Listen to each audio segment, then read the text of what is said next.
And now for our feature presentation.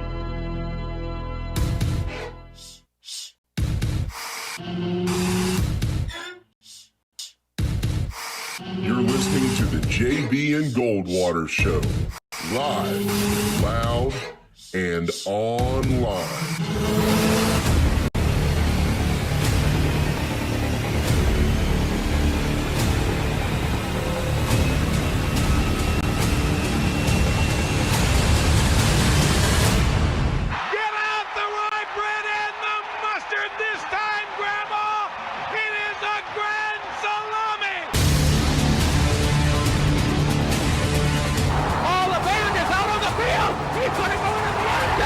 Puts it up. There goes Davis. Oh my God! Davis is going to run it all the way back. Auburn's going to win the football game. American Fool. It's finally the one. American Fool has won the Triple Crown. And Barnes hits one high. It's a dig. It is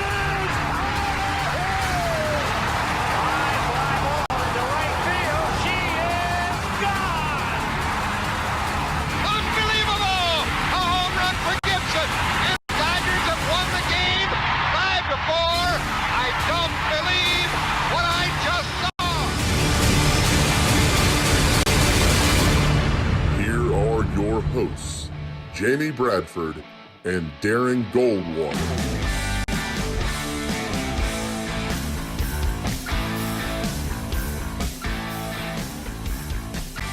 What's going on? Good afternoon. It is Monday. It is June 15th, and this is the JB and Goldwater Show. Darren Goldwater here with you for the next 2 hours. Everett German will be alongside here shortly. He'll be sitting in for JB.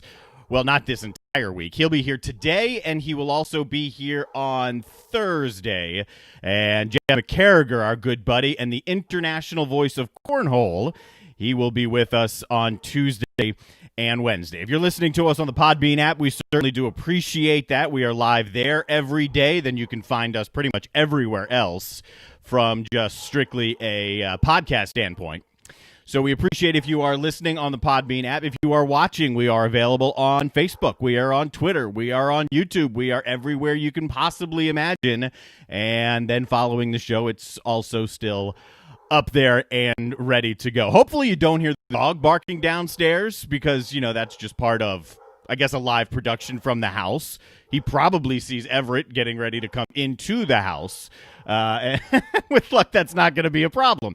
But we got a good show coming up for you here today. We are going to hit on some of the NBA topics, and we're going to talk to Anthony Johnson, who is, of course, one of the College of Charleston all-time greats and a 13-year NBA vet. So we'll talk to him. We'll also talk to Dimitri Young, the meat hook. If you want to plug in, you got to plug right over there. You see that one? Right on. So we'll talk to Dimitri Young. That'll be at 1:30. He played during the 98 season, finished his career in 2008. He was, 96 through 2008. He, too, just like Anthony Johnson, had a 13-year professional career. And he can get into some of the stuff going on with the Players Association and the union, and then also the home run chase from 1998. And, AJ will talk to us a little bit about what's going on with the NBA. Are they going to play? Are they not going to play? Dwight Howard, Kyrie Irving. We'll see. We'll also get into some of the Clemson stuff. We've got news from, obviously, South Carolina as well. Plenty of stuff, actually. It was a busy weekend. But Everett's here now, so we welcome you in. What's up, man? You might want to turn the mic on. Hey, there you go. There you go. Sorry about that. No problem. I always give myself, at least I think, enough time, and it never fails. That plus, a last meeting delayed my getting here, but I'm here and happy to obviously be here with you, D. I mean, look, you can roll in whenever you want because everything's set up and ready to go. It is. This is obviously my second appearance here, and just feeling good, about sports world, and slowly but surely starting to get back to the norm. But Yeah, looking forward to spending a couple of hours with you and just talking sports. Yeah, man. Did you watch the documentary last night? Did you watch Long Gone Summer? I did. I did fall asleep. Yeah. Must have been about 10, about 10:15, 10:30. So, but yeah, I thought the part that I did see, I did tape it, and I'll go back and watch it. I thought it did a nice job of trying to just capture all that was going on, that year with the home run chase. Now you're a diehard Cardinals fan, aren't you? Yeah, and it's funny. My allegiance, Darren, is to Tony La Russa. I don't know why. I think it started back when he was with the White Sox. You remember Lamar Hoyt? Faintly. He was a pitcher, Yep. and he had a connection to South Carolina. I think he was from South Carolina, and for some reason, I just liked Tony La Russa because of, Lamar Hoyt. So I went from being a White Sox fan to an Oakland A's fan, obviously with the Bash brothers there. And then when La Russa and McGuire came to St. Louis, just kind of went with him and just have stuck with them ever since. La Russa said something interesting yesterday and in the documentary. And, of course, now I'm, scrambling to go through because I was taking some notes on it because I was like, there's no way I'm going to remember everything I saw. It's 9 to 11 o'clock at night. There's absolutely no way I'm going to remember everything I saw. But it was along the lines of basically saying that McGuire wasn't comfortable in the limelight at all. I mean, Sosa was more of the charismatic of the two. He was the one who kind of embraced it. There were plenty of shots last night of McGuire running from the press a little bit. I mean, they kind of had to create more security for McGuire, and it just wasn't a comfortable position for McGuire to be in as he started to get closer and closer to Mary. He didn't even want to talk about it. He was like, let's get to 50, and then maybe we can talk about 60. And I agree with you, Darren. I had no idea all of that was going on because he did seem to be so cool and composed during that time. But to see just how uncomfortable, as you just mentioned, he was and just kind of wanted to stay out of the limelight, it was just surprising. I mean, you think about it, he's always kind of been a home run hitter, and I thought it was so funny to see him as a rookie in Oakland compared to, the one the season physically. Also to see Barry Bonds, that one at I think it was the home run hitting the home run derby that was on before. Yes, it came on. It was. I think it was the 2001 in Atlanta, and just to see just the difference. I mean, those guys just absolutely matured right in front of our eyes. They matured right in front of our eyes. I didn't remember how small Sosa was or how small McGuire was when he was in Oakland. Right. But they weren't large. No. And so there was also this E60 on Sosa. I don't know if you saw that. It was on Friday or Saturday that I caught that one. I didn't. Is this the one with his wife's in it and she's? Yeah, okay. she's interviewed. It's Jeremy Schaap, who's basically. Yes. I saw that maybe a couple months ago. Okay, right, yeah. Right. So they re-aired it. Okay, sometime gotcha. this weekend. And while McGuire has admitted to taking performance-enhancing drugs, Sosa won't. He won't even go down that road. He won't entertain it. He stopped the interview with Jeremy Schaap when Schaap was pushing him. He said, "Did you ever use it?" And the only answer Sosa would give is, "Well, I never tested positive." Then he'd push him again. "Well, I never tested positive." Well, that wasn't the question. Right. Did you ever use it? And it got contentious. He gets up and walks out. Mm-hmm. An hour later, Sosa comes back into that interview and tries to make amends with Jeremy Schaap. Like, we're all friends here. We're adults. I had to just cool down. He sat back down, got the question again, gave the same answer again, and then they just moved on. So for whatever reason, Sosa categorically refuses to acknowledge it. Sammy's done a lot of things that I think are very obvious that he did. One would be, again, maturing physically.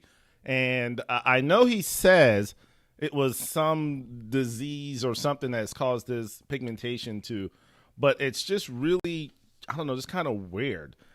Just Sammy, great guy. Again, he was the one with all the character and the media darling back when all this was going on. But we can see it. Like, you don't have to confirm it. We're just trying to give you the platform to do that. But yeah, to deny it. I mean, you don't go from a toothpick to looking like you just ate a can of spinach from Popeye. Like, it just, I don't care how much weight you gain. That's just not possible. So But yeah, poor Jeremy Schaap. I mean, between Sammy and Bobby Knight, those two Joe. people just don't. He's got a long way to go to be as good as his dad. The other thing, so Sosa also famously corked his bat, right? Yes. And the bat shatters, and MLB tested, I think they said like 80 of his bats, Right. and none of them had cork. And he says that was his BP bat, and he didn't realize that he had taken that one to the plate.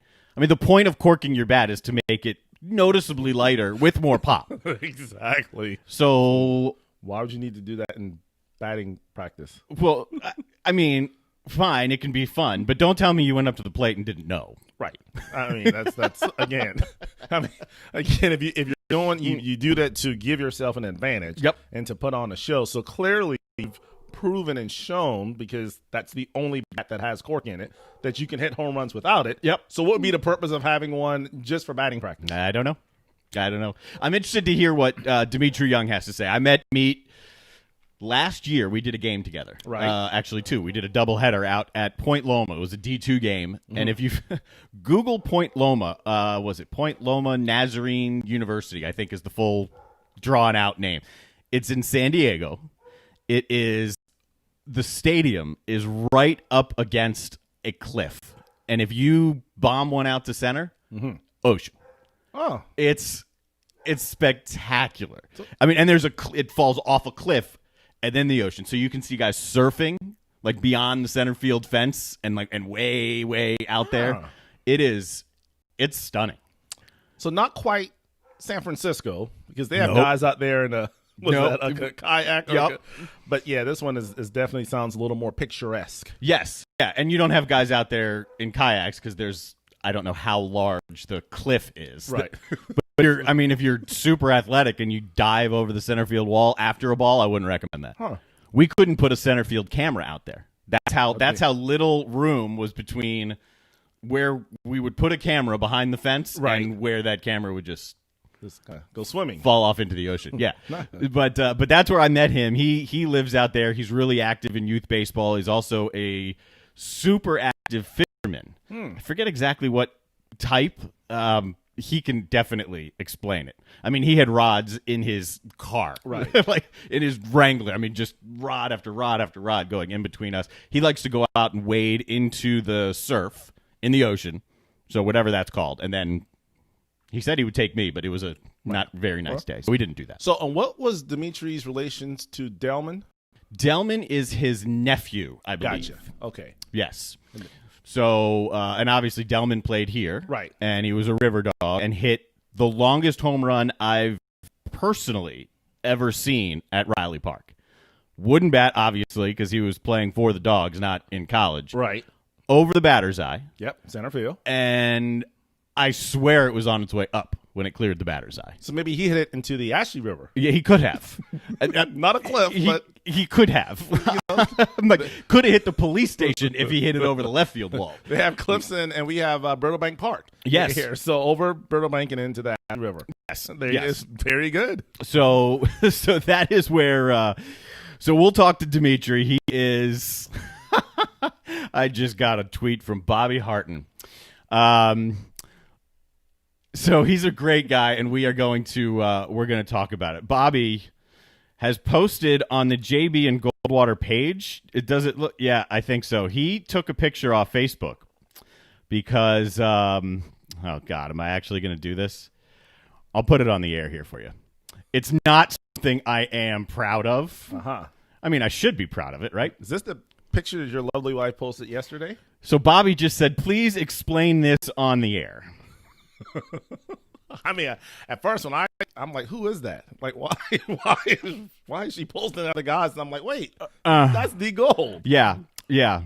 So we'll get into talk with Anthony Johnson here coming up in the next segment. We've got Dimitri Young coming up at 1:30, and I'm just trying to pull this picture on over to the stream right here. And then, I want to talk a little bit about the golf. Did you watch any of that yesterday? Or this weekend? You're not a big golf guy. No. Okay, no. It was cool. We'll talk a little bit about that. Okay. We can talk about golf this week. We can, because it's going to be at the Heritage, and there will be no Tiger Woods. All right. So no Tiger. I thought Tiger was coming. We thought so too. So you don't see this stream up right now. Right. Maybe you can see it if I angle the screen, but you know the picture that we're talking about. Yes. So this was me, I think, when I was studying abroad in Australia. It can come down now. And yeah, so thanks, Bobby. I'll happily throw that up on the air for you. And now we can move on. Listen. Times change. We changed, right? Like, we look different as we get older. Exactly. We are kind of like Mark McGuire and Sammy Sosa. Like, you look a certain way, and then as years go, you just get bigger and you just expand. Yes, this is all muscle. Right. I don't understand why. That's what I've blown up with, all muscle. The problem is he is reverse. He's actually gone the other way. So as he's gotten older, he's gotten smaller and has done a great job. Yeah, he really has. Exact. So that's why the big kahuna is, I think he's just jealous because us youngsters, we just continue to get bigger and the big kahuna gets smaller. Yeah, no, he's looking good. So that's good for him. All right, we'll get back to sports here. If you want to give us a call on the Podbean app, you can. You can just hit that button on the app that says call. If you want to give us a call, you can also do that like with a normal phone, 843-321-8893. We don't generally take a ton of phone calls at all, but if you want to get in, we can probably try and slide you in. What did you think of Clemson's rally this weekend? Obviously, a lot was made about Dabo and whether he had said enough and done enough, right. And then the players got together and organized what turned out to be a few thousand people out there at Clemson. Yeah, I think it was close to 3,000, and I want to really see that type of energy on all campuses. And I because everyone has that right to voice their thoughts and their opinions and do it in a respectful, peaceful way. I thought it was fantastic. I believe it was last week the University of Missouri.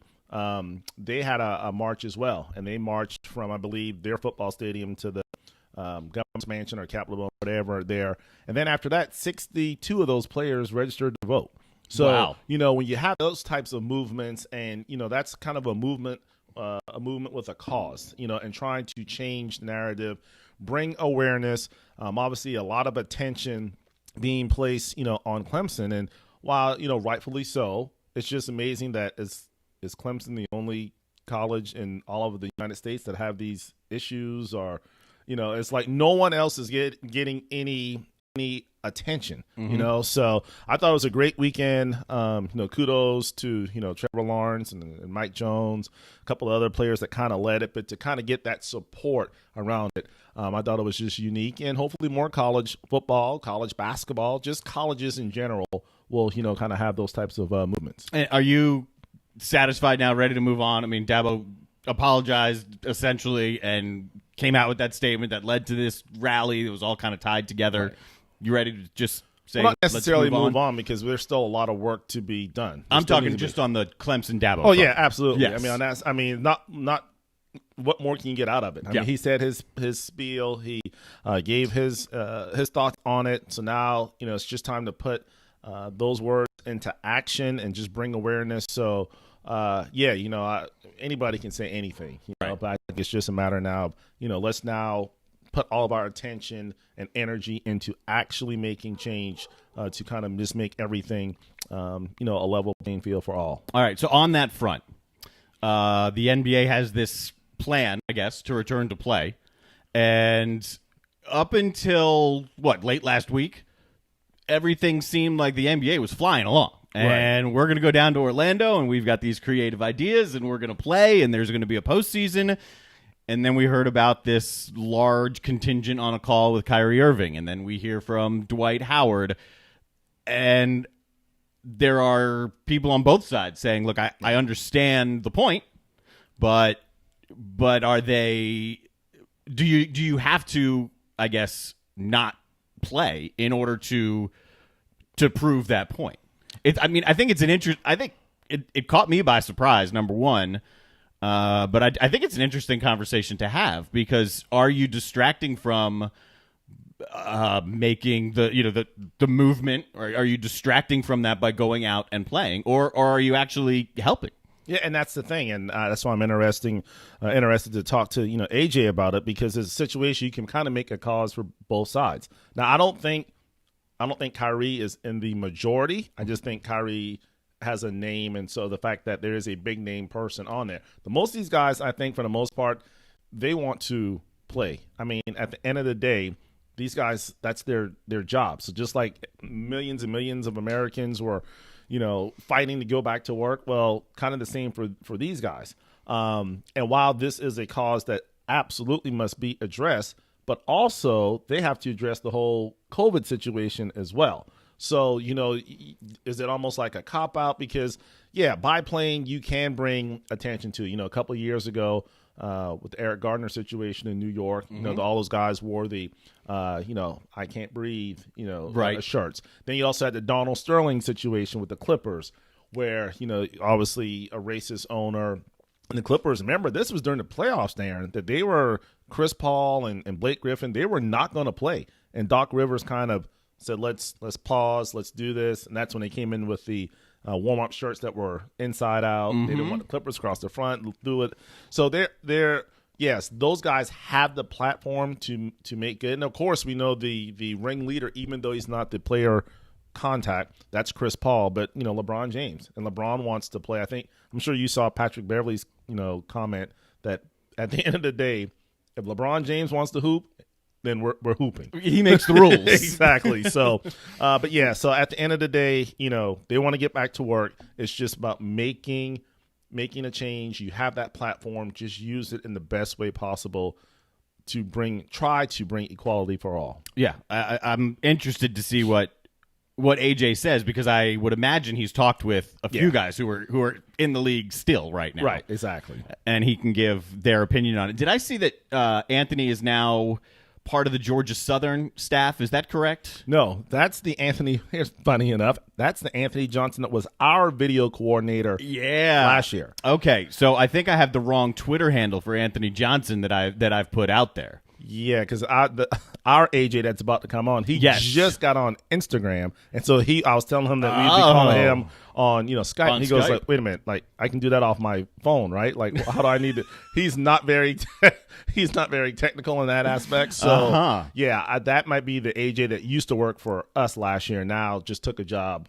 I thought it was with Georgia Southern though. It is. It's with Georgia Southern, and let me see if I still have it. Director of Men's Basketball Student Athlete Development. Yeah, that's our AJ. Yeah, AJ, but now he's at Georgia Southern. Exactly. Okay. Because, of course, that whole crew at Georgia Southern that used to be our guys, they're now at James Madison. That's why when I saw that, I said, wait a second. Like, I understand the Byington tie here, but why are you still at Georgia Southern if Byington's not a Georgia Southern? Correct. Okay. That's why. So, yeah. So we'll talk to the Anthony Johnson who is not at Georgia Southern, but did play in the NBA and did play for the College of Charleston. You go way back with AJ, with AJ, exactly. I'm surprised the other AJ has not texted me like, what show am I on with you? Right, because, he's definitely been tagged on Twitter. Yes. Absolutely, he definitely has been tagged. Nothing as of yet, so I will keep my eyes open for that. Well, yeah, if he wants to join, we can have him on, maybe on Thursday when you're back on. Just have him and Danny Reed. Just have a whole reunion. The Georgia Southern Charleston connection. There is some college football news. One game has been moved, having nothing to do with COVID. Baylor and Ole Miss, September 5th, will now be played on September 6th. They're going to play that in Houston at NRG Stadium, part of ESPN's Labor Day weekend opening schedule, which is good, because if they're moving this game for ESPN, that means ESPN is starting. Well, they're probably getting closer to finishing their idea of which games are going to air and when, because remember, we don't have time slots yet. We don't have game times for the majority of the games because everything's been pushed back because we just didn't know.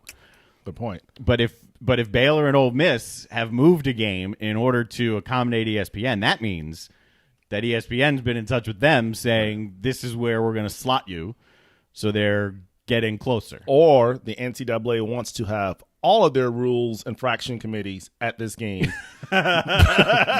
because those two schools, I mean, between Hugh Freeze and obviously all the other stuff with Baylor men's basketball and Baylor football, I'm like, look, let's just keep them all together so that we can keep an eye on these two programs together. Yes. God, it's a mess. What do you think is going to happen with Oklahoma State? Speaking of infractions. Yeah. You talk men's basketball, yeah, right? With yeah. Mike Boynton. Mm-hmm. Yeah, that's hard because, I mean, that didn't really affect. That's why I have the problem. It doesn't affect, like, the kids now. It didn't give them an advantage to get a kid. Like, between Oklahoma State, what they're, obviously been ruled on, and what is being allegedly talked at Duke, they should go down harder on Duke because they benefited from obviously housing and payments and, the whole 9 yards. So I just don't quite understand. Hopefully, Mike Boynton, and he's a great guy. Actually, we were supposed to play them this year. Yeah. But that game's been kind of called off because of the whole travel, and they're trying to keep everything kind of, from a geographic standpoint, avoid us having to get on planes unless it's obviously for a conference game. Okay. So, but Mike's a great guy. So hopefully they can appeal and they can kind of, have a different type of penalty. But I mean, come on, that's just ridiculous. Yeah, and don't forget, Kansas is looking at 5 level 1 violations, 5 of them. So, and there's still Chapel Hill. That was, I think, maybe when Dean Smith was coaching there. It feels like that long ago, right? So Roy must have somebody in the NCAA owes Roy a favor, and Roy has cashed in for sure. Yeah.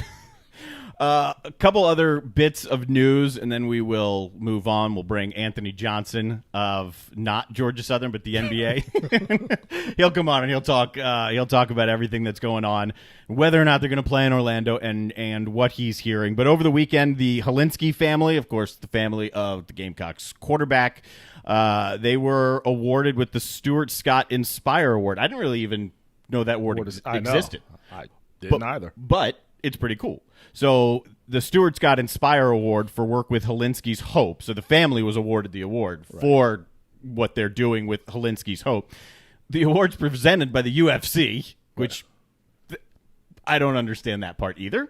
But the whole point of Helinski's Hope, promoting awareness, education about mental health and wellness for student athletes in honor of their son Tyler, who had committed suicide as well. So that's obviously a good thing for them. They were appreciative. You can find them on Twitter. I think I put it up on JB and Goldwater also about the award, and I think there's some video that goes along with that. We will get into Gene Sapikoff's list in the Post and Courier of the top 10 defensive linemen in Clemson history. We will get into that today. I'll spare you the South Carolina one. Maybe I'll hold that for when JB gets back. But we could also do the South Carolina one if you'd like. That came out on Sunday. Wait, they had defensive linemen at? Not really. No one's decapitated a Michigan running back. No one's had a lengthy NFL career. I mean, okay, so maybe that one or two, but the top 10. I mean, come on, that's a stretch right there. But nobody's got a fridge nickname. Exactly. Well, then again, at Clemson, there's never been a number 1 overall draft pick. So, I mean, that could change. Right, that probably will change this year, provided they have a football season. But even not.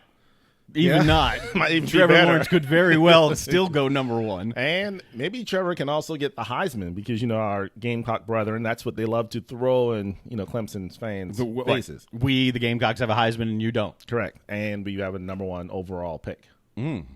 So, yeah, but that's just part of the healthy rivalry, That's where, Bobby Hart and I or Jamie we can sit down and just kind of talk about these things and not get, it's just a fun conversation. Sure, because then you can throw back at him, how many national championships do you have? I mean, I may not have the individual accolades, but how many national championships you got? They got them women's basketball and back-to-back baseball, so I mean, their equestrian is silly good. Yeah, them horses are good. One more note about Clemson. It's very loosely about Clemson. Christian Hackenberg, who was a quarterback at Penn State, Bill O'Brien brought him in when O'Brien was still the coach at Penn State, and he was supposed to be like the next great thing. Yes, I remember. And he was a stud as a freshman. Bill O'Brien had him rolling. And for whatever reason, when Franklin took over, it just didn't progress that way. And then when he got to the league, it just never really worked out. And then he was in the XFL or the AF, one of the two. But he was drafted by the Jets in the first round, right? Mm-hmm. He was. Now he's going to go explore baseball. So he has given up his NFL dreams, and he said, he's 25 or 26. Right. And in the interview, he said, I still feel like I've got a lot left to give. I'm still young. I'm going to try baseball. Okay. Did you know his brother plays for Clemson? I did not. Baseball. Oh. Huh?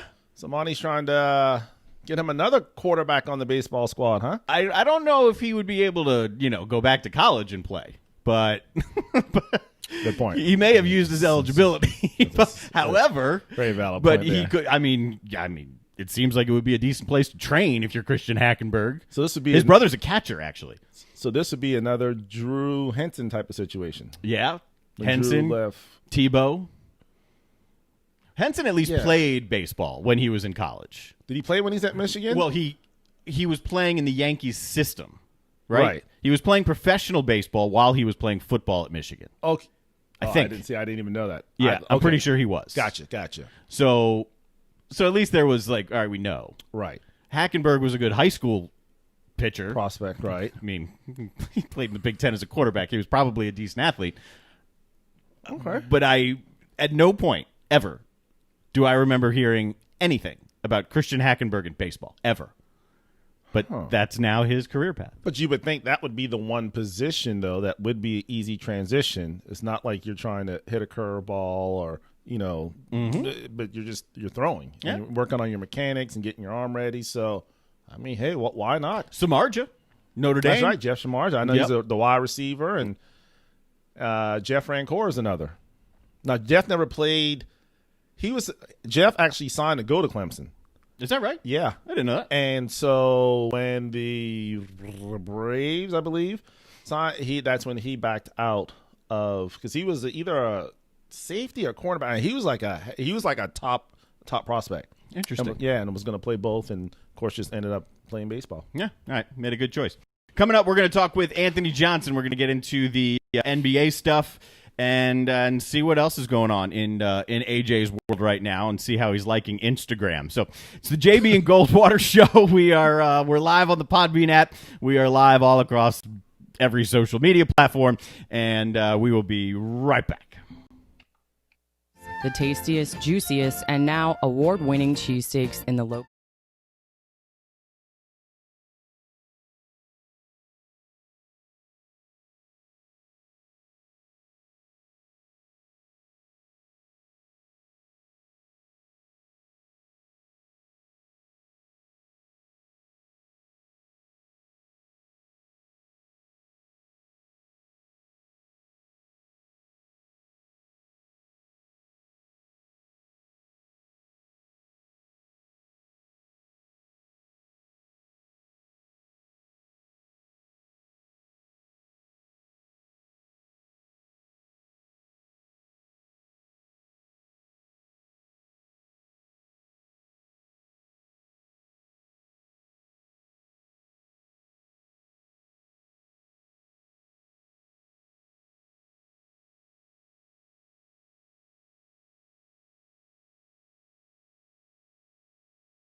Welcome back, JB Goldwater Show. We are efforting Anthony Johnson here. We just told you that he just got onto Instagram. So not the most technology savvy type of guy. So, the intelligent thing would have been to have set this up before. Yeah. Well, he's used to setting teammates up. He's not used to setting up Skype accounts so that he can talk to us. Right. So we're working on that and seeing if in fact we can get him here. I think we should be able to. He's trying to FaceTime now, and I don't have the ability to FaceTime connect to get him through. How about this? We're gonna call him. I'm just going to call him on the phone, so we won't have his video, just so that we can smooth this thing over. Well, we don't need to see his ugly mug anyway. So no, oh, really? We just want to hear his voice. That's right. Get okay. his expertise. So let me get. We're going to get him on the line here in just a minute, and this is how smooth things can actually go when everything is working exactly how you want it to work. I gotta tell you, D, I'm impressed. Obviously, I watch you and Jamie and the whole setup to have all of this and Skype and mics. I'm like, whoa, man, this is like big time now. Yeah. I mean, I worked hard on this studio, and I worked hard with the whole Skype thing. Right. But that just didn't happen. All right. I do believe we now have Anthony Johnson with us. AJ, you there, man? Yes, I'm here. What's going on, fellas? Awesome. What's up, Ant? Not much. Taking it easy. Oh, That's about it. We were just making fun of your lack of technology, and I told him, don't feel bad. I'm right there with you. So Darren asked me, he said, what's Ant's Skype number? I'm like, is that the same as his telephone number? Well, we tried to make that happen, and it just wasn't going to work that way. We wanted to bring you on, though, because we wanted to get your sense on what's going on in the NBA. And first of all, have you talked to some of the guys still in the league right now? I assume you have. What's their feel on playing, the safety, and then obviously the issues brought up by Kyrie and Dwight?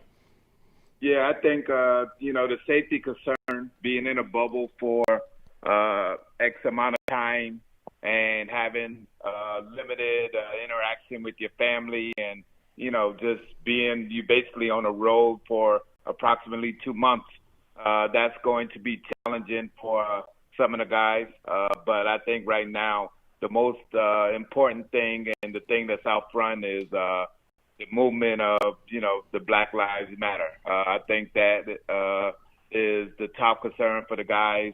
I think, most of them are they have a social awareness that is a little bit ahead of most sports athletes. And, I think they are wary of basketball taken away from the movement and just change the legislation and the focus away from social injustice. So I think that right now is a priority for the guys, and I think they're going to stand firm in what they believe, and they don't want to take away from the movement that's going on right now. And when you think about all of the professional sports and especially the commissioners, Adam Silver seems to be the one that just kind of gets it. He's always seemed to have been like a pro. He's for the athletes and allows them to express themselves. Do you not think maybe by playing, when you have the likes of, say, a LeBron or a Chris Paul or, a Steph Curry, these guys that are really – and not saying that Kyrie isn't, because obviously Kyrie's very intelligent as well, but instead of maybe saying just not playing, but how can we together put our heads together to make sure that when we do play that we're – and maybe bringing more awareness to what's the cause, because it's easier to do that when you have cameras on you as opposed to when you're not playing. Yeah, I think there's a fine line, because now when you start playing, now some of the protesters are the peaceful protesting that's going on. Those numbers will dwindle, as well as the attention taken away from legislation that's required by our government, our elected government officials. So I think there's a fine line in, playing ball and people starting to tune in and watching their favorite teams and watching their favorite players. Now the protests start dwindling in numbers, and then after a while, they're not taken seriously. So, I think the guys understand that, and I think there's a part that sports do heal when we have, adversity and obstacles here in our society. Sports do heal somewhat, but I think right now, similar to, Martin Luther King and the bus boycott and the movement that we had in the South back in the 60s and 70s, I think these guys recognize that this is the time. You can only catch lightning in a bottle once. You can't expect this time to come back around. And I think the momentum that's been created with the peaceful protesting, you want to ride that wave as long as you can to get the justice and the change that is needed. So, and this is Anthony Johnson, who is with us now. So, based on what you just said, my sense from you is that that you are on the side of Howard and Irving, saying that probably it's not the right move to go back out and play and to keep the focus on the movement itself, right? I would probably say yes, just because when you're not going to get this opportunity again.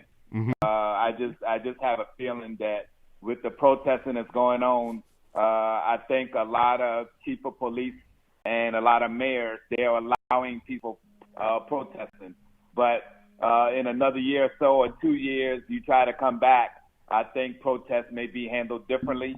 I think police officers may be a little bit more aggressive than they are now. I think they're allowing the protests with the George Floyd murder and with the murders of other unarmed black people. I think, and with the pandemic, the timing is just such that, I think peaceful protesting right now is the way to go. And I don't think you're going to catch lightning in a bottle again. I don't think you're going to get this opportunity again. And whenever you have an opportunity to make change, to make radical change, you have to take advantage of it. You look at just everything that's going to have to take place to pull this off. You just talked about the pandemic and obviously being, basically you can't leave in the whole 9 yards. If the season were to go as this 22-team plan is as it is, these guys wouldn't be getting done until October anyway, and then going to turn right around and start again in December. So, I mean, in some ways, and it could be a situation where if they don't come back, at least you won't have to 2 seasons if you just don't this one's done and then start obviously then in November like you normally would. It seems like it would be a lot easier for the league as well. Yeah, I think, there's challenges to whatever decision is made. I think right now, with the social issues that's going on, I think that trumps basketball. I think, all the effort that's being put in place, I think, for the most part. And I think the players understand this as well. There's a lot of people that's giving their time to march day in and day out. I just think this is bigger than basketball. And I think the players feel the same way. But as far as affecting 2 seasons, guys love to hoop. Guys love to play. I know it hurts a lot of people, especially the guys that are challenging for a championship, not to play. But, this is what players have done their whole lives. So playing 1 season, 2 seasons, having only a month off and coming right back, I don't think that is that big of a concern for most of the players because, you love to play and you just have to get after it and you get paid to do so. But I think right now, what's at the table, what's in front of us and just minorities and what needs to be done, I think that is the top priority for most of the players in the NBA. What's your sense on what will happen? So, I mean, we know where you side on what you think should. What's your sense on what will happen? Do you think they will play, or do you think the movement will gain enough strength and enough support? I guess LeBron James jumps on board that they actually call the season off. Yeah, calling the season off, that's a big task. I would probably assume that players want to find a balance, something where they can get back to playing, but at the same time give 100% support to the movement. So I think that is what everyone is racking their brains on, and as well, and keeping everyone healthy and safe. So we have three things that's in play: the movement, keeping players, and their families safe, as well as continuing the season and crowning a champion. So, I think with all those three factors, they're all huge and they're all important. And I think everyone's racking their brains on how to figure out, what's the best course of action to include all three of those aspects. Let's be honest, man. I mean, guys like, say, a Joe Chile or Jarrell Brantley who are on, rookie deals or league minimums, they probably want to get back because, again, this is their job and they need to make money. It's a lot easier for, Kyrie, who's on a max deal making $40 million a year, to kind of say, you just can't not ignore the whole financial impact of this as well. Yeah, that's true. No one says the revolution is going to be pretty. This movement has definitely, had some sore spots. And no one is going to come out unscathed. I think the young guys will take the hit. If, the guys that are on minimum deals and one-year deals, I think they will take the hit. But,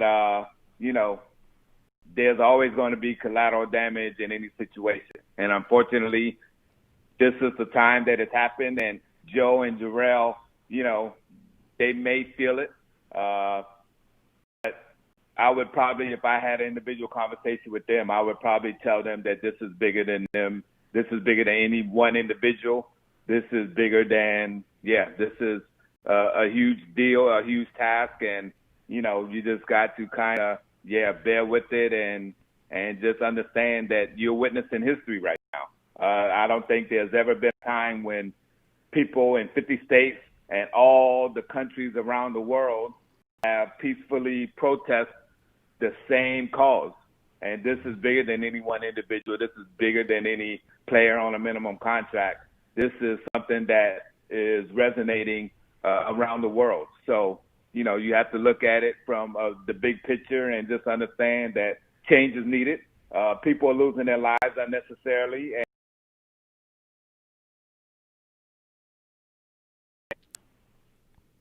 We got you back here? yeah. Hello. Okay, there we go. Yeah. Yeah, we lost you there for a second. So, all right. So, Ant, let me ask you this. Let's just say the season does go, as proposed. Were you a big fan of the 22-team, almost kind of play-in format?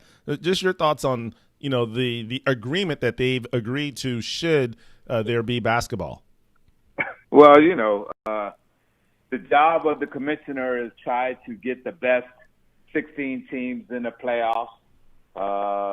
And, of course, drawing power has a lot of say in that.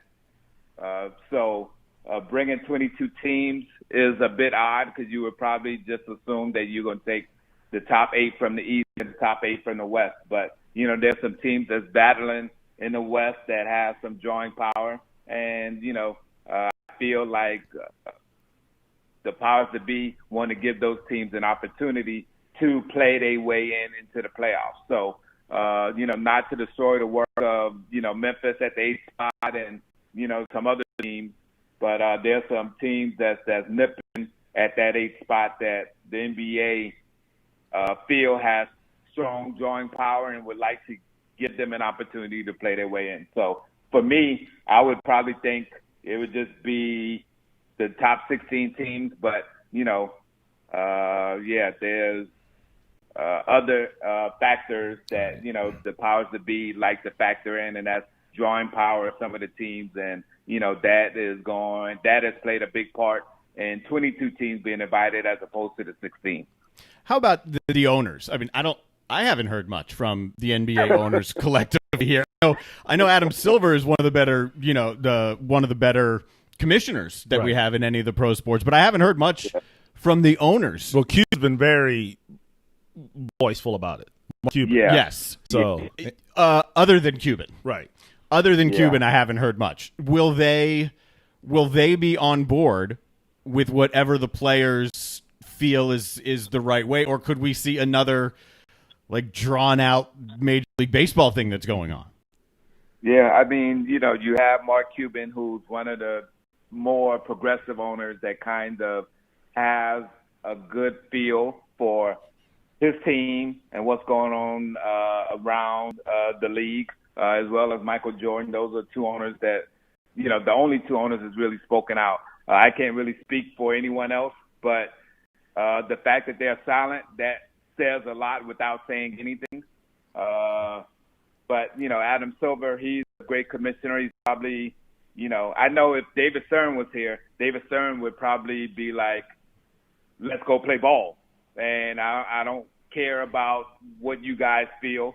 Adam Silver, he does a better job of listening to his players and having his thumb on the pulse of his partners, which are the players. But the fact that the owners are not speaking out, like Stephen A. said, right now, kind of if you're quiet, you're kind of compliant.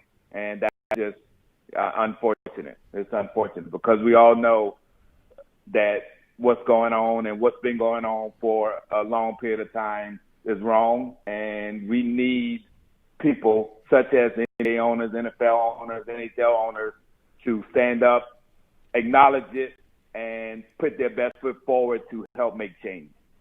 That's fair enough. And, obviously you're right.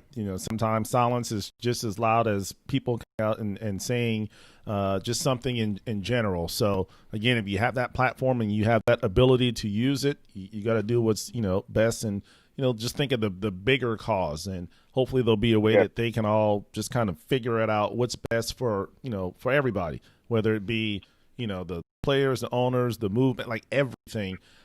Because at the end of the day, I think everyone wants, equality. It's just how they go about doing it. Exactly. Couldn't have been said any better. Let's say, and we're talking with Anthony Johnson here, played in the league for 13 years. Let's say they do get back in play. Let's talk ball here for a second. Yeah. Is it the Lakers and everybody else? Is someone going to challenge them? Who? I think definitely. I think, to be honest, this would be a perfect time, since they're all in one bubble. Time to just go with the top 16 teams, regardless of conference, regardless of, East or West. I think, I'm a big believer in Doc Rivers. I like what he and Lawrence Frank have put together there with the Clippers, with Kawhi Leonard and Paul George. I think the Clippers will definitely challenge the Lakers coming out the East. I think Milwaukee is head and shoulders above everyone else. But I think the Lakers will definitely have a challenge before them as far as, running into a couple teams that just not going to lay down, and will battle LeBron and AD individually. So I think if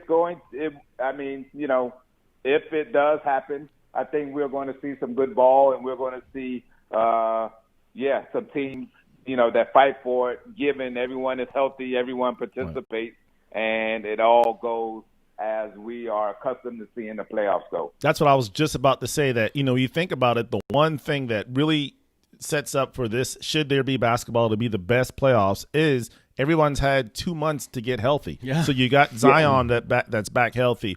I'm sure you saw the picture, Ant, of out there in Utah, the big center. Gobert? Yeah, no, not Rudy Gobert. Jokic out in Denver. Oh, Jokic. Yeah.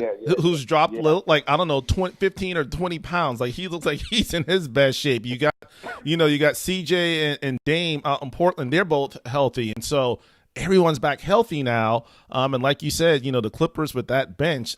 And if we have basketball, this is going to be, you talk about tired eyes every night. That 10:30 TNT game is going to be, it could be the Lakers against, who wouldn't want to see the Lakers against New Orleans, to see Zion and all those young bucks going against those old guys. So, Ant-Man, if we can pull it off, man, this could be one for the ages.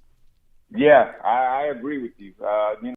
There's a lot of people, like you said, that's had 2 months off, kind of recharge their battery and just get away from ball for a little while. They, it helps to get away from it, because then, once you come back to it, you get that love again, and, you just kind of get renewed energy. So, having two plus months off, will help guys get fresh again. And, I mean, who could ever imagine everyone having fresh legs and being healthy for the playoffs? Like, right. That just normally doesn't happen after 82-game season. So, I think, you would have a lot of guys going super hard, having, recharged batteries. So it would definitely be exciting. But, we got something that's probably more important in front of us. Yeah. Well, AJ, we appreciate your time here. Sorry we had some issues hooking up with you here, but I'm glad we got you on and appreciate the time.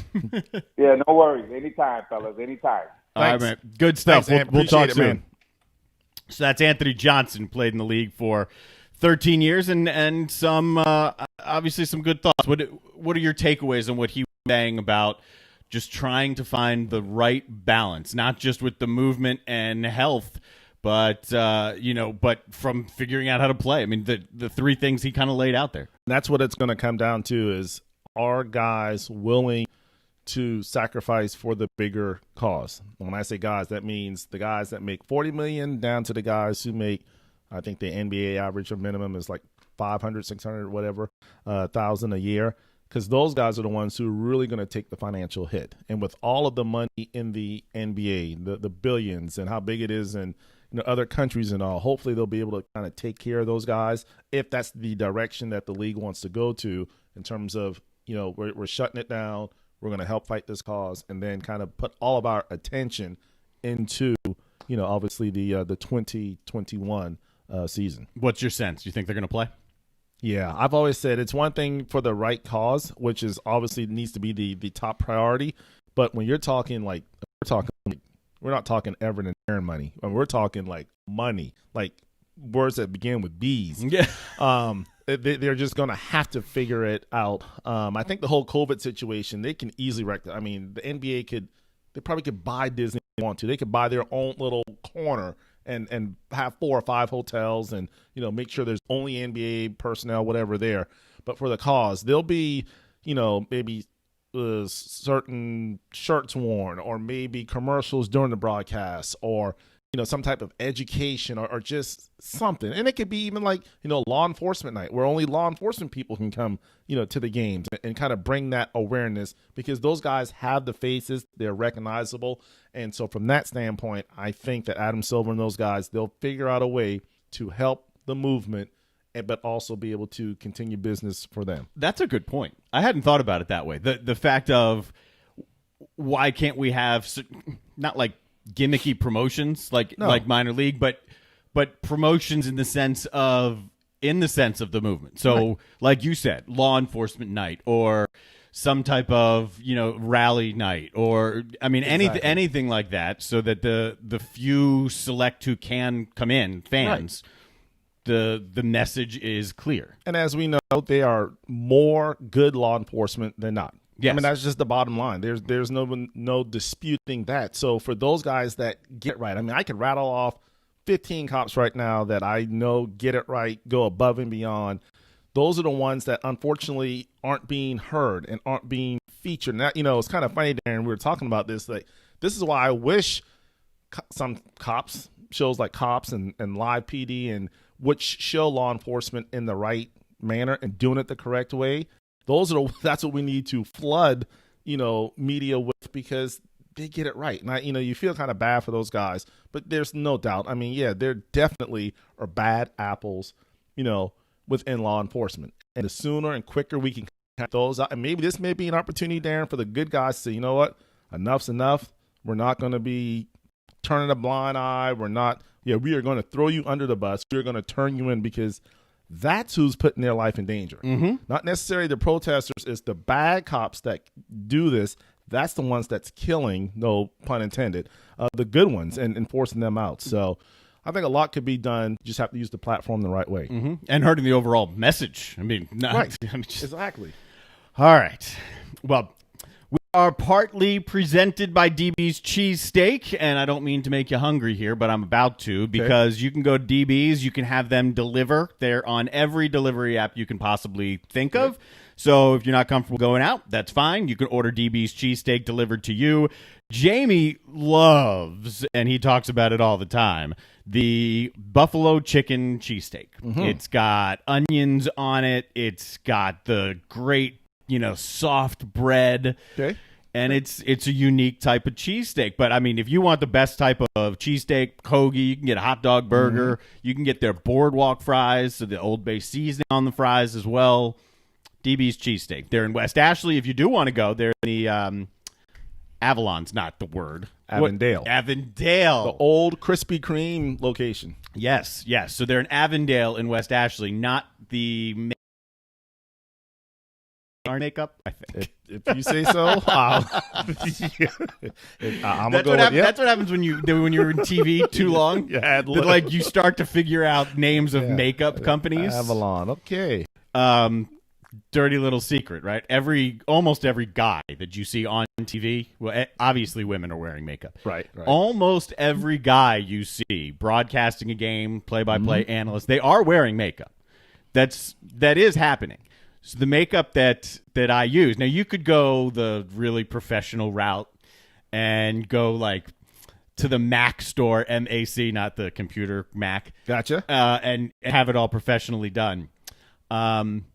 Darren Goldwater's makeup? Right. Cover girl. There you go. Because you're trying to cover your bank account as well. So there you go. There you go. You never know what you're going to learn when you're listening to this show. Exactly. But there it is for you. Coming up, we're going to have the national anthem presented by Patriots Point Naval and Maritime Museum. We will talk a little bit more baseball. We'll talk some of the Clemson defensive linemen. We will bring Dimitri Young on board, who is just a good dude, man. If you remember him as a player, you remember that he could hit. And he was pretty fiery for some reason. He had a couple of blow-ups with the old people in blue. Yeah, he did. But he's toned it down a little bit, and he has slimmed down quite a bit. Oh, yeah, he looks good these days. Career 292 hitter, 13 years in the league. Career 292 hitter. Do you know where he ended his career? I do remember him really just with Detroit. He ended with the Nationals. One of his 2 All-Star seasons was with the Nationals. I probably should have just known that. The fact that you asked. The fact that I knew, right? If it was on the tip of my head. When Darren asked, always guess Nationals. It's a safe bet. All right, coming up, we've got the national anthem presented by Patriots Point Naval and Maritime Museum, and plenty more, who knows, weirdness from E-Talk. DB Cheesesteaks, the tastiest, juiciest,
Our good buddy Patrick Davis finishes off that national anthem anew, presented by Patriots Point Naval and Maritime Museum, proudly presenting the national anthem each and every day around 1 o'clock. We are very rarely directly on time and sticking to a clock, but right around the start of our second hour. And we'll be giving away some family 4-packs to Patriots Point coming up soon as well. I got to get with Chris Hoff because I got to get my hands on those so that I can actually give them out. That normally that would be helpful. so do it virtually. Yeah, so we'll do that. We'll get him in. But you think about that, Darren. That's a good point. Like, who needs tickets anymore? You can just send people the little barcode. They can just scan it, and I mean, the physical tickets. It's kind of going away these days. Yeah, and that's going to make my life a lot easier if I can do that. Then I won't have to go mail. Exactly, and especially with the COVID situation, nobody wants to touch interaction, so they can just scan your phone. Bam, boom, done. That's the voice of Everett German. He is in today for Jamie. He will be here today, Everett will. And Thursday, Jeff McCarriger, the internationally acclaimed voice of cornhole on ESPN. He will be with us tomorrow and Wednesday. Good friend of both of ours, obviously. If you're listening on the Podbean app, we appreciate it. Thank you. Also, you can find us on Twitter, Facebook, YouTube, Instagram, the live video stream up on pretty much everywhere except for Instagram. I could probably figure that out. I just haven't even tried. Just let AJ figure it out. Yeah. It sounds like a really good idea. Jamie will be out this week. He explained why at the conclusion of Friday's show. I'm not going to speak for him, but if you do want to know, he is okay, and with luck, everything is good with his daughters as they head out for an appointment in St. Louis. All right, so coming up, we are going to talk with Dimitri Young. We'll talk a little bit about baseball, the home run chase as well. Dimitri was in the league when that was happening, so we'll get his take on it.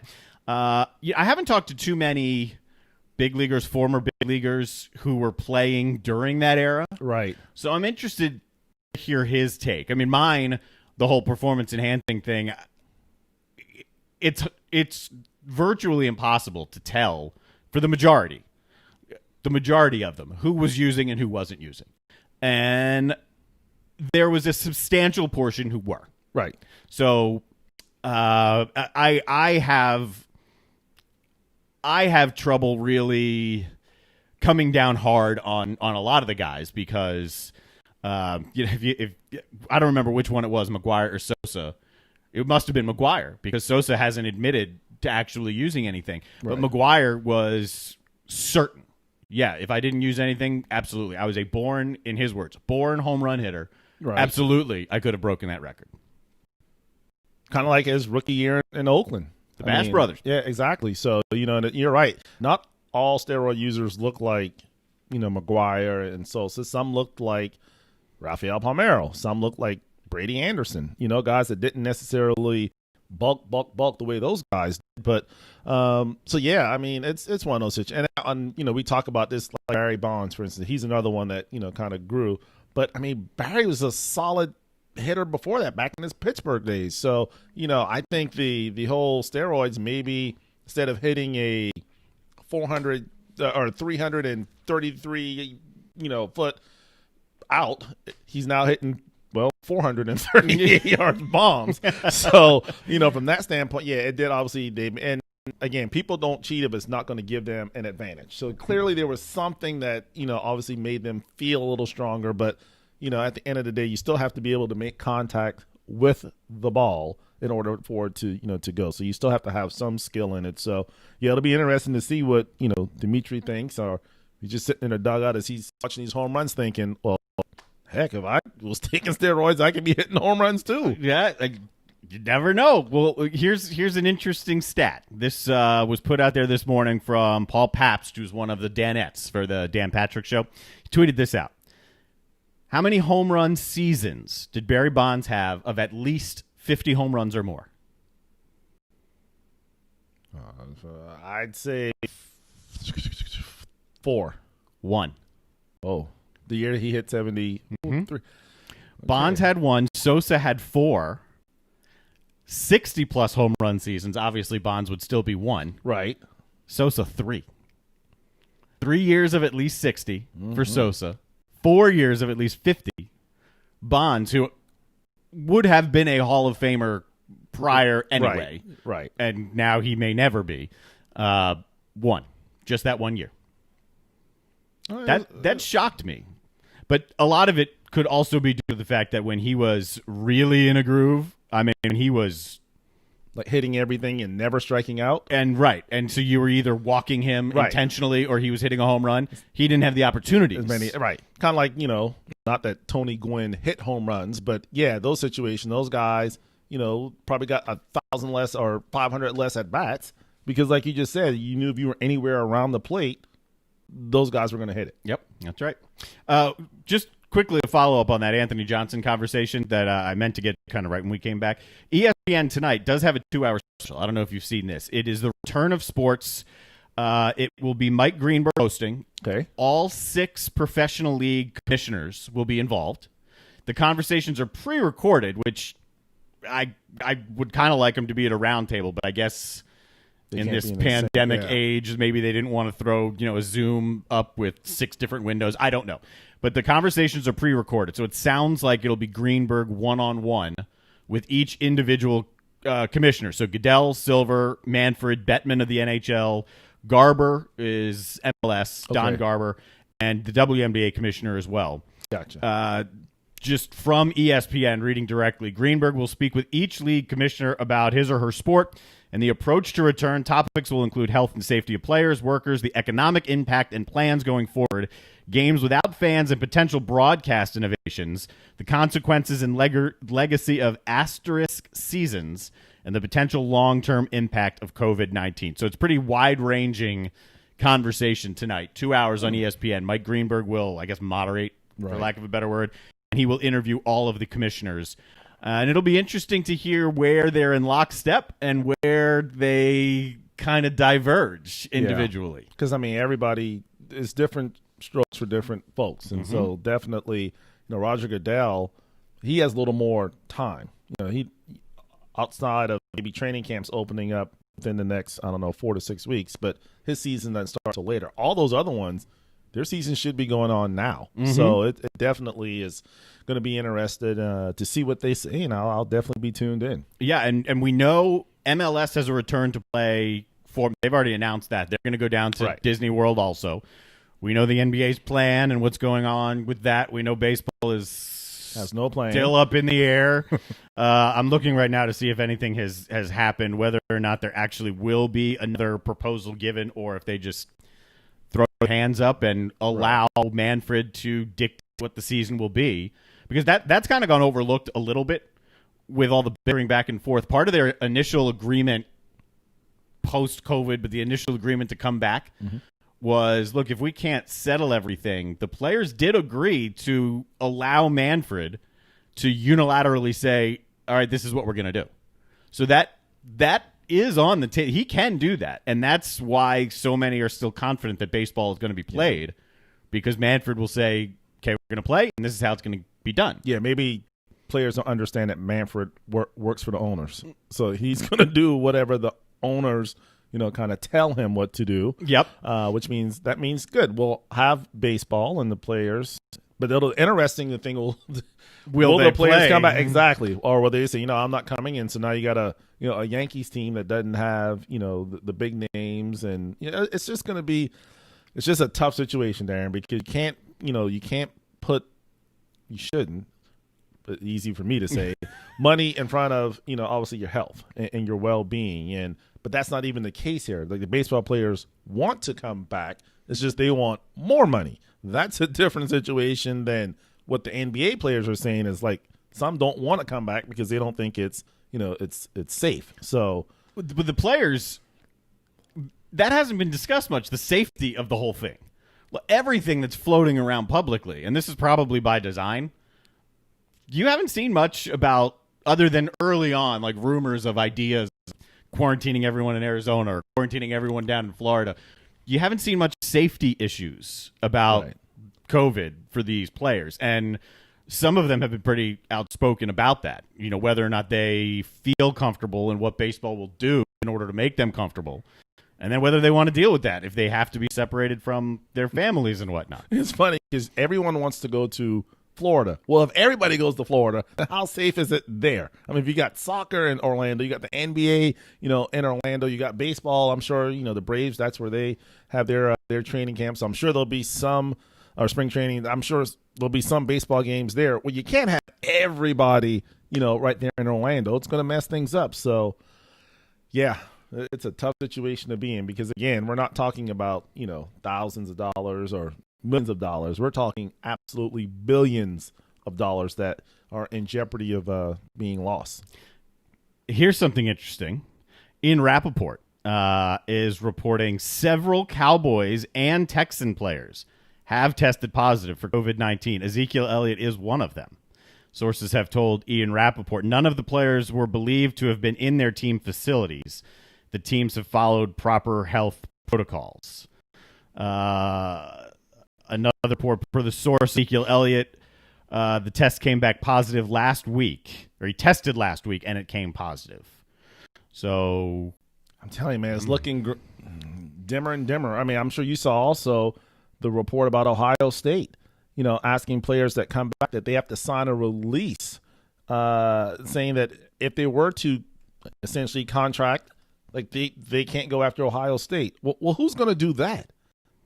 College kids aren't. I mean, it's one thing to have to come back, but if you're saying if I contracted here because I have to come back because you're telling me I have to participate in voluntary workouts, then yeah, I mean, someone would be an idiot to sign that.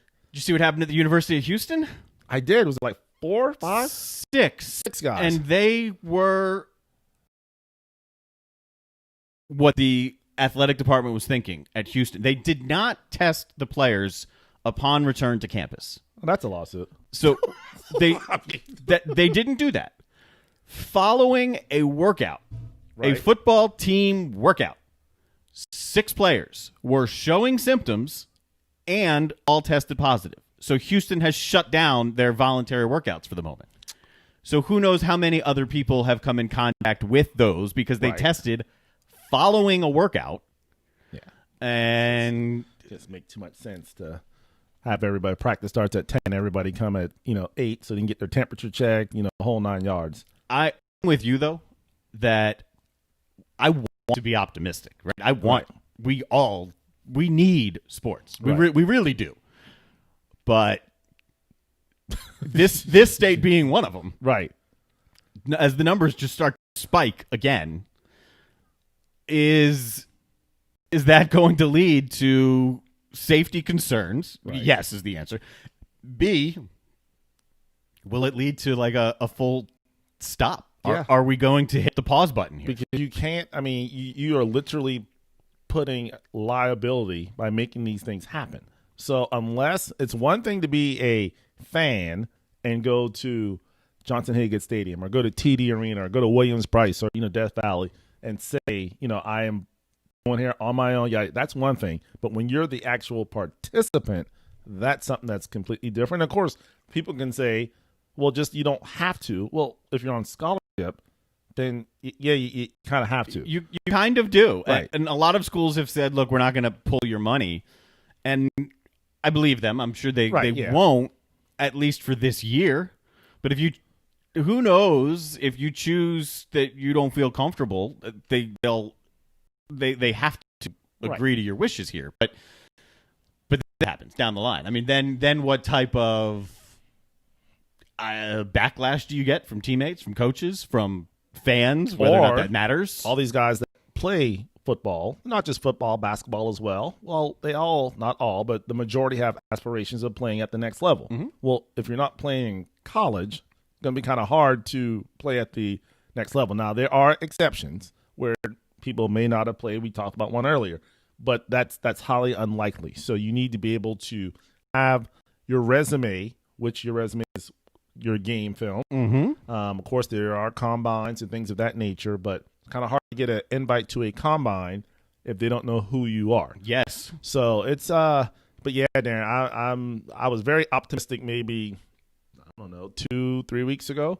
maybe right around May-ish. But when you hear stories, and these are like big names. You're talking like Rudy Gobert back in March, who started this all off, and now you got Ezekiel Elliott. You got 6 players at Houston. You got Ohio State, almost admitting that there is a risk. That's why we want you to sign this waiver.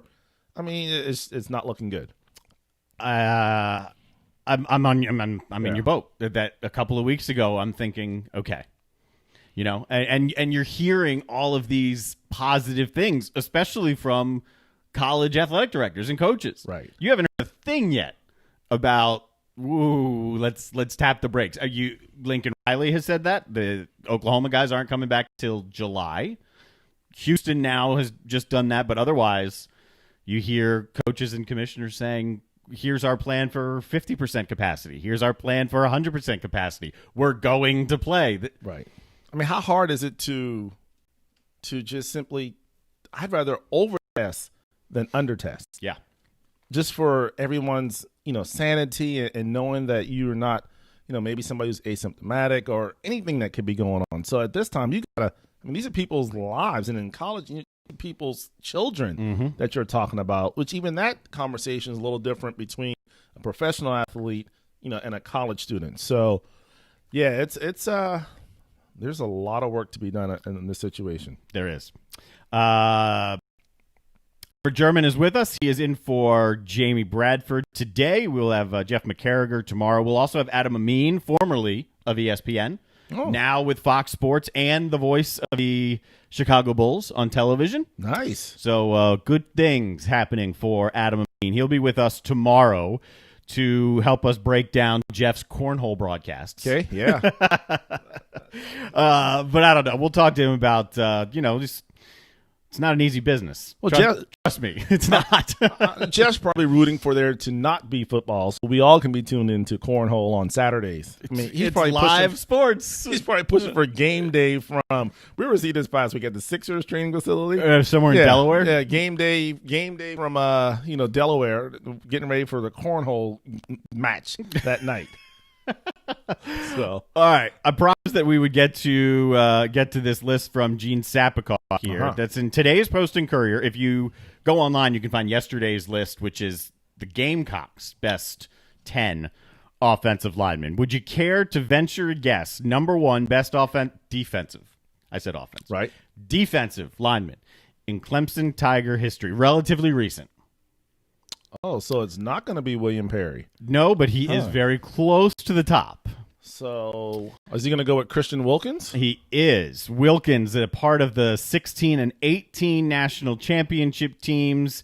He also championed Power Rangers fever, insisting that fellow linemen join him in the colorful hero costumes for fun, but serious fun. I don't remember hearing anything about Power Rangers. Cleveland Farrell and Dexter Lawrence, those guys, they all actually dressed up, and I think they had a reunion, must have been last year, and they came with their Power Ranger outfits. Okay. Good for them. Yeah. Number 2 is the Fridge. 3-time AP All-American. First teamer once, third team twice. Gene, 6'3", 335-ish. Is how Gene listed him. And could dunk a basketball. Gene includes that. Yeah. Parentheses, stylish basketball dunks. Part of the production. Yeah. Let's see, 60 tackles for a lot TFL, 60 TFLs while he was at Clemson. That's number 2 all time. 27 sacks for the Fridge at Clemson. That is tied for 4th. Gotcha. Number 3, also relatively recent. I'm looking for the exact years, but definitely relatively recent. He is number 3. He wore number 3. It was not Xavier, number 3. How about Vic Beasley? Vic wore 3 at Clemson? In this picture, he is definitely wearing 3. I don't know if he wore it at all times, or if there was a mistaken picture here, but the caption is Vic Beasley, Clemson's career sacks leader with 33. Yeah, he was special. All of his sacks over his final 3 seasons, he only played in 16 snaps as a freshman. That's how deep they are. That's how deep Clemson is. The career sacks leader played 16 snaps as a freshman. Farrell is number 4, also part of the Power Rangers. Cleveland Farrell. Number, 4 draft pick? First round last year? No, Fourth. Yep. Right. With the now Las Vegas Raiders. Correct. So we've got Farrell there at number 4. 5 is Michael Dean Perry.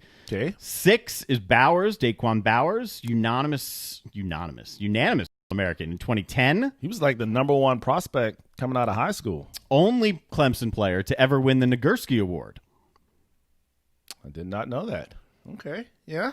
Did you know he was an accomplished guitarist and gospel singer? Yes, there were a lot of videos, features, packages on that. So yeah, Daquan was a solid guy. People thought he would be the first. It was funny when his eligibility left or declared. Everyone thought he would be the number 1 overall pick, and it just didn't pan out. Okay. Number 8. By the way, Daquan's back at Clemson as a grad assistant coach. Wonderful. Number 8, Rob Bodine, or is Bodine, however you would like to pronounce that. Bodine. Okay. Walk-on, came to Clemson as a running back, then he played nose guard. 2-time All-ACC first-teamer, All-American in 91, 7th all-time in Tigers tackles for loss. He had 48 over 3 seasons. That's like the Ken Hatfield era. Clemson fans kind of don't remember that. No. I mean, the man only went, I think the year he got fired, Darren, I think he was like 9-3, maybe. And he came after Danny Ford. Yep. Never want to come after the legend. National championship winning. And Gamecock fans will say, Danny Ford. Number 9, another guy. So this is how good this defensive line was. The Power Rangers line has a number 9 guy here. So that's 3 now in the top 10. Big Dex. Dexter Lawrence. First team All-American 2018. 11 sacks as well. Twice a first team All-ACC. There's a video, Darren, of Big Dex in the locker room after a game. He has like 2 boxes of Krispy Kreme. And they got the music playing, and he is like dancing and stuffing donuts in his face like it's his job. It's the funniest, and he's just having a good old time, just eating donuts and dancing. And that's my image of Dexter Lawrence. Not on the line, dancing with Krispy Kreme. Well, Big Dex was very disruptive, but think about it, Darren. In the national championship game, he couldn't play because he's one of the Austrian guys, and that's right. The backup did just fine. There's a tie at number 10, Jim Stuckey and Shaq Lawson. Lawson, part of the first Dabo Swinney coach team to reach the national championship game, All-American in 15. He's top 10 Clemson history, TFLs. Stuckey started 40 games in the late 70s, 1979 All-American, and you can find him wandering around Charleston. Yep. I think he works out in Kiowa as a realtor or investor, but Jimmy's a good guy. Yes. So I have heard. All right. Before we go to break, and I know we've got Dimitri Young coming up, we have to do what Jamie calls everybody's favorite segment. Okay. It is certainly his favorite segment, but we got to keep this thing rolling along if he's not here. And it comes with a nifty little background music. It's the what day is today? The national days of the week. There aren't many. Sometimes there's like 8 national days of the week. Uh-huh. Today is National Smile Power Day. Smile power, like solar power, smile power? Dude, how cool would that be? If by smiling you could like power the electronics in your house? But maybe it's going more along the lines of if you smile, it's powerful. Bringing energy into people. That's right. Yeah. Yes. Okay. The world could use that right now, but okay. Yes. It is also National Nature Photography Day. Next. Well, that's it. It's just 2. If you want some good nature photography, right? The pool in this neighborhood has a pond behind it. Oh, I'm glad. And there is a 6. I'm like, where are you going with this story? Okay, the pond behind the pool. Gotcha. No. Okay. No. See, we've known each other too long. Just next time, just say there's a pond in the neighborhood. That would work. Uh-huh. So there's an alligator back there. That's the point of the story. Gotcha. And he's like 6 feet. And do not pet alligators. No. I feel like you almost have to give that disclaimer. Even in my neighborhood, I mean, we got our HOA page and the Facebook page, and it's like, it's crazy. Yes. Maybe people don't understand this thing called Zoom on your camera. Like, you can get a really close-up picture of the alligator without being close to it. When playing golf, you can see alligators a lot. My mom, who lives down in Florida, so they're same issue down there when you're on the golf course. And 9 times out of 10, like 9.9 times out of 10, they're not going to bother you. Like they're just sunning themselves, they're chilling, whatever. My mom regularly says, "Oh, isn't that cute? Like, don't you want to just get a little closer?" And no, no, I don't. Actually, no. And I wouldn't recommend that you do either. And if it's a baby, I don't know where dad is, and I don't know where mom is, and I don't want to go pet that one either. They're lurking. Yeah, my ball goes near an alligator. I got 23 other in my bag. They can have that one. Coming up, Dimitri Young, former big leaguer, over 13 seasons he could hit. He's a career 292 hitter. He's going to talk to us about the 98 home run chase and what's going on with the Players Association and the union as JB and Goldwater has one final segment on this Monday afternoon. DB's chief.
I love you, man.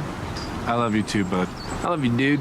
I love you, bro Montana. I love you, Holmes. I love you, bro Safagles. I love you, Machacha. I love you, Tico Brohe. Okay. Let's continue here. On the JB and Goldwater Show.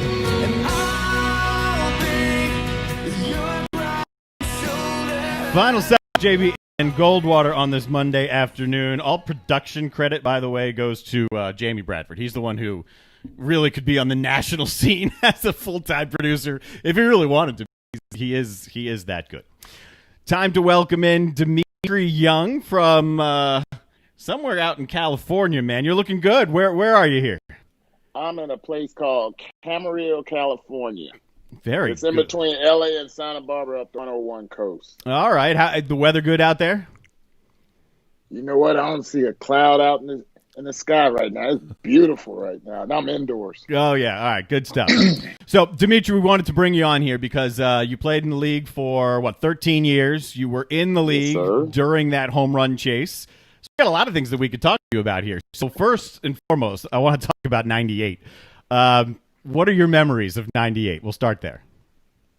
Well, my memories of 98, you mentioned the chase, and the chase happened because I was St. Louis Cardinal in 97. That was my rookie year.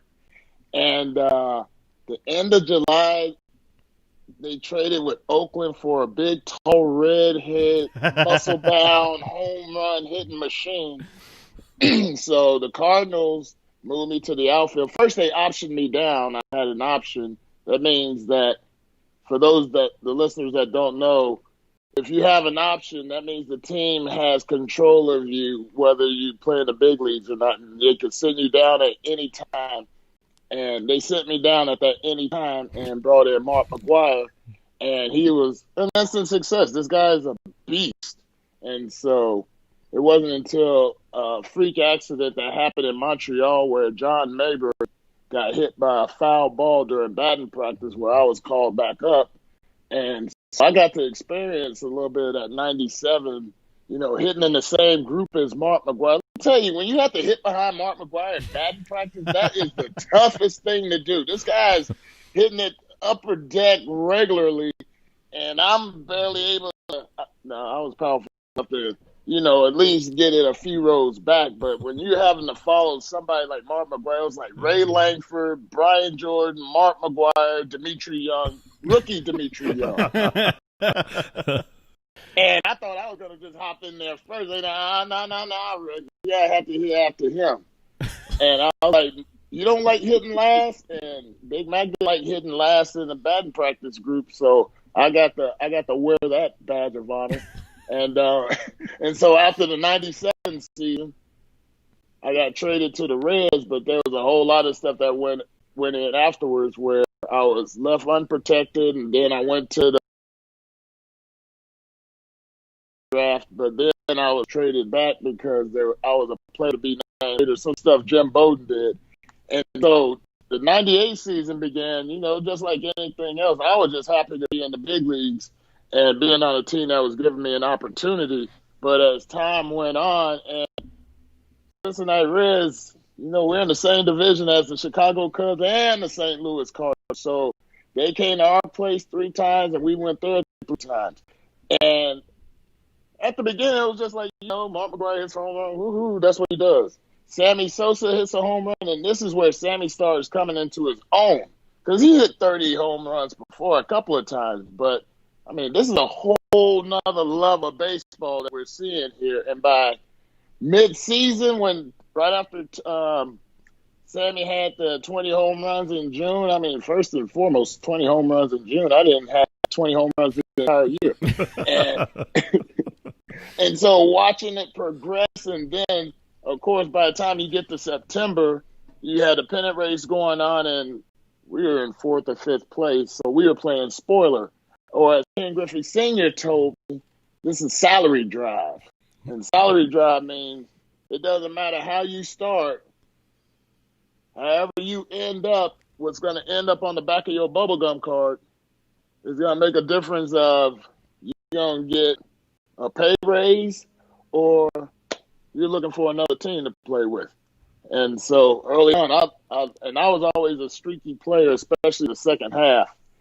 And watching Sammy Sosa and Mark McGwire, Sammy Sosa hit an opposite field bomb off of Jason Barrett. I remember Roberto Pettigini trying to jump up and catch it. And I think I saw it on the show last night where he tried to jump up, and of course it went over the basket. I'm like, come on, Roberto, you're not that. Come on, seriously, you tried to jump for that? Like it was because I was playing left field and I'm watching it. I'm like, there's no way, and he jumped. And so, and then we go to St. Louis towards the end, and I want to say Mark McGwire's like number 60 or whatever. And when you're playing and about the price of the ball and all that, what it's going for, yeah, I'm waiting for that ball to hit off that ball over the fence. Over the fence, it hits the facade or something, or you have a fan that had bad hands, and that's why they don't play baseball anymore, and that falls back on the field, and I got it. I was thinking what I would do with it. I was like, I could do the honorable thing and walk it up there and give it to him. You know what? This is 1998. This is my first full year in the big leagues after being traded from the Cardinals. That ball going for over $1 million? Yeah. Right into the back pocket. Yeah, I think they're going to have to pry this one out of my hands. Dimitri Young is with us. Darren Goldwater, ever German, he's in for Jamie Bradford. Did the show last night, did it accurately depict what was going on in 98 from the player's perspective? Yeah, it was, because it was something that you kind of expected something to happen, but I mean, when you had two people chasing each other, because we knew that Mark McGwire was chasing someone because he had 58 home runs combined from Oakland and St. Louis the year prior. So we knew that, him coming to the National League where he's going to get more fastballs, he's going to be protected better in the lineup. And, I mean, playing in Chicago, you get to win doing anything. And that ball, I mean, he's going to hit home runs easily. Cincinnati, that was the place to hit homers. Pittsburgh was another place where you could sneak a few out of there in the series. So it was like we expected that out of McGwire, but what Sosa did, Sosa came out of nowhere. And he was the pleasant surprise that made the home run chase that much better.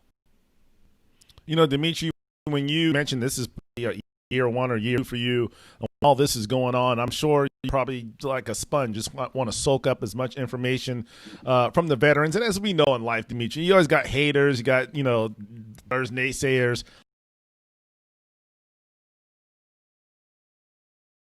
Doing that because he's doing this and things of that nature.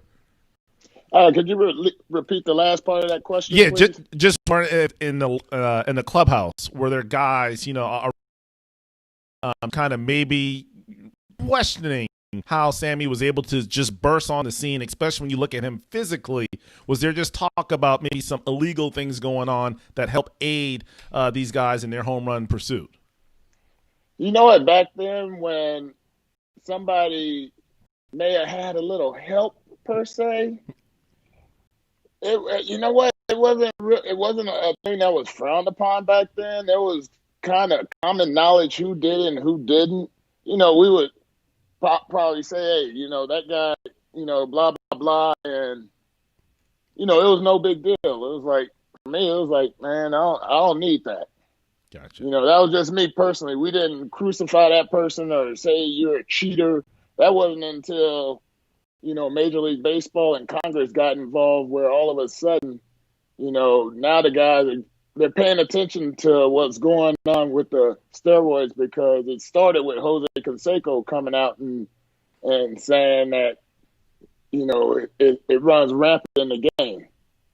Be that as it may, once he put that out there and then things going on with Congress, baseball wanted to clean up its act. It was like back in that home run chase right there in 98. Those guys looked like they were larger than life. Nobody cared. I most certainly didn't care. I was happy that I was traded from St. Louis to Cincinnati to be able to, establish myself in the league. So I don't fault them if that's what they had to do. And it wasn't something that, back then was like, oh, no. It's not like you're a Christian and you're an atheist kind of deal. And that's how the media tries to portray how athletes look at each other. And then when you hear some of the athletes that are speaking upon guys that they know that have done it, like I said, I didn't care. I didn't need it. If they need it, so be it. I'm better than you naturally. That was the chip on the shoulder that I had where I didn't care about them. Right. Mm-hmm. Not in that sense of, oh, he's on a cycle and he got all these bumps on his back. And, there are a lot of guys that did it that you didn't hear about because they got hurt and they couldn't hang in the big leagues because of their mentality and maybe because they were on the juice and they kept getting injured. But, for those that were successful with it, more power to them. Dimitri Young playing the bigs for 13 years, 292 career hitter, twice an All-Star, one of those with my boys, the Washington Nationals. When you think back about that 98 season and how it changed baseball, how it helped baseball, I guess, the fans fall back in love with the game. What was that like as a player? I mean, I know exactly how it was as a fan, always loving the game and, never straying from it, but so dialed into that chase. As a player, could you sense that you guys were all kind of part of something a little bigger? Now looking back, yes, because I was in the minor leagues. Actually, I was on the 40-man roster back in 94, August 12th, when that was the last game played before the strike, which was, I was in Double A. It was like, man, they're just playing, right? Because August 13th came around and we're watching AAA baseball on ESPN as opposed to real baseball. And then it carried over, obviously, to 1995, where the replacement.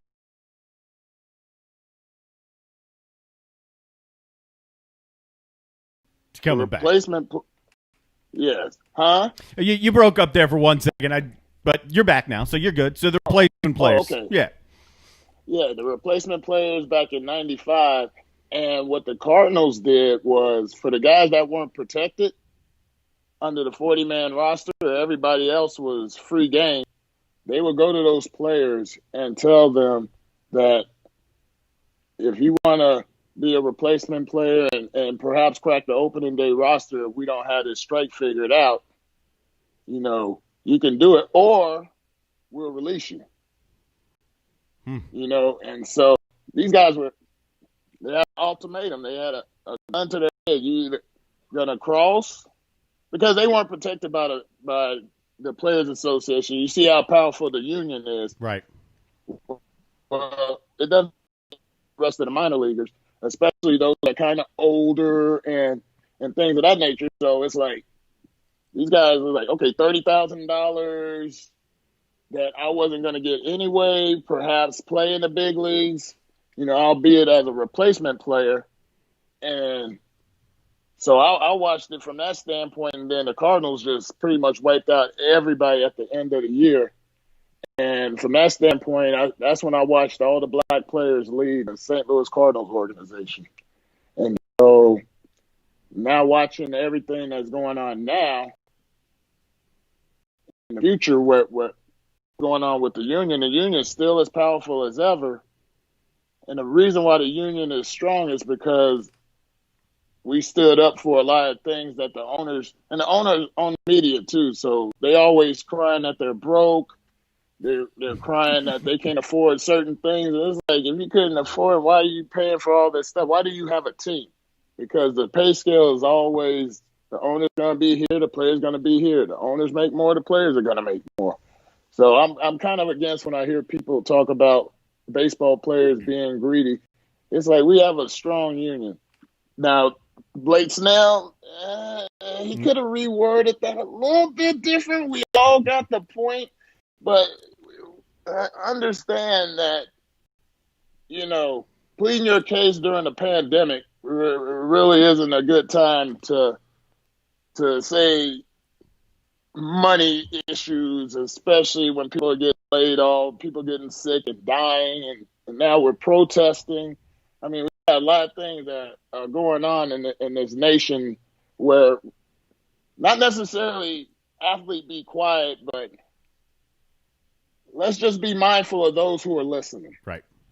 Dimitri, how important is it for baseball to have a season this year? When you think about what you just talked about, the strike back in the 90s, baseball's back, in favor. You don't want to complain, like you just said, about payment during the pandemic. You also have the whole Astros situation, with the cheating, so on. How is it that baseball play? Because if they don't, I mean, this could really set baseball back again, much like in the 90s. I don't know if it's going to set it back per se, but it'll definitely give it a black eye, unfortunately. And I think the fight with baseball is because it's the American pastime, and that's like this is the fabric of America, is baseball. Baseball saved America back in 9/11 during the 2001 season. I was playing with the Reds at that time, and we were in Chicago right beside the John Hancock building, which was supposed to be one of the targets. And, experiencing that and getting back home via a bus and having the family with me, and and when we stepped back out on the field, it was just like America was together. It was love. It was that Band-Aid that was needed, and so I think people are looking at baseball from that standard. Baseball has always had a higher standard than football and basketball, because you hear about the steroid stuff in football and basketball. It's more like, okay, whatever.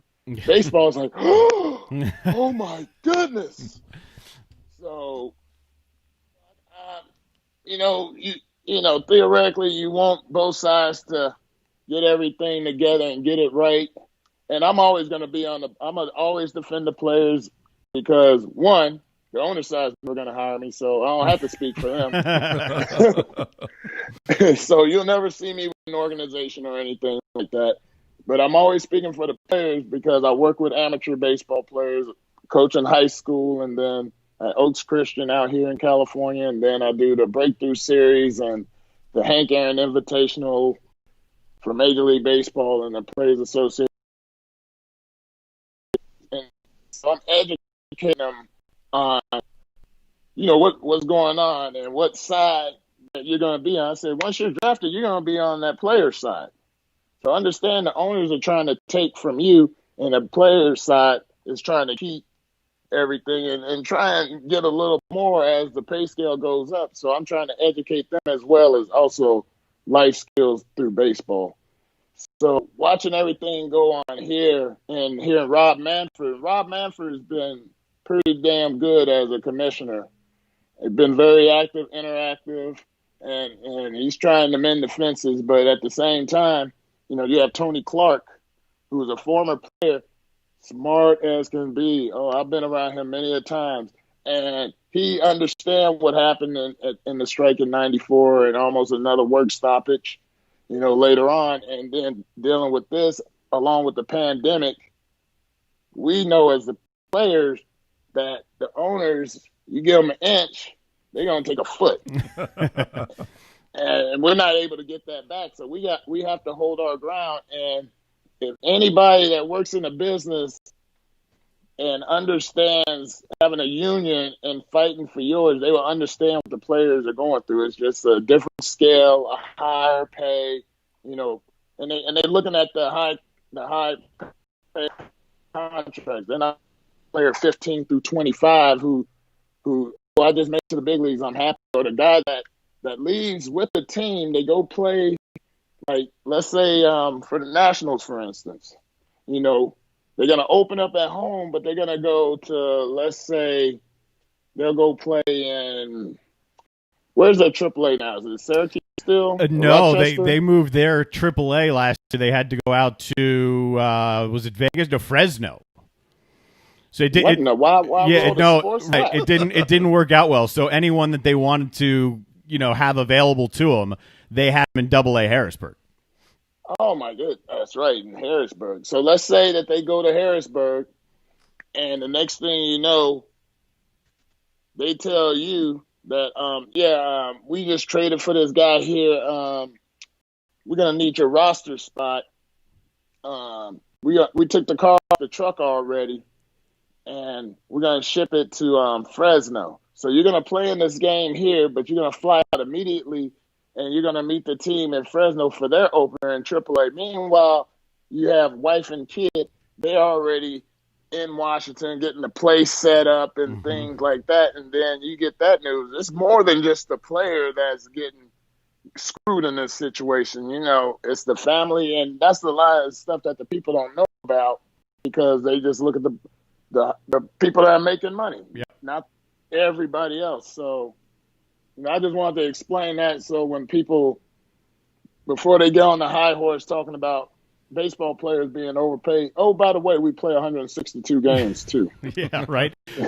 We got about a minute here left with you. So, are we going to have big league ball this year? Let's pray for it. I would love to have some big league ball. I would love to have at least 95 games, 40 games. That's not a baseball season. Right. I would like that, like at least 90 games. Is it going to happen, you think? the powers that be can just both agree to just this year, there'll be baseball this year. All right. Well, man, good catching up with you. We gotta do it again here sometime soon. Glad to see that you're doing well. Thank you, Darren. Great seeing.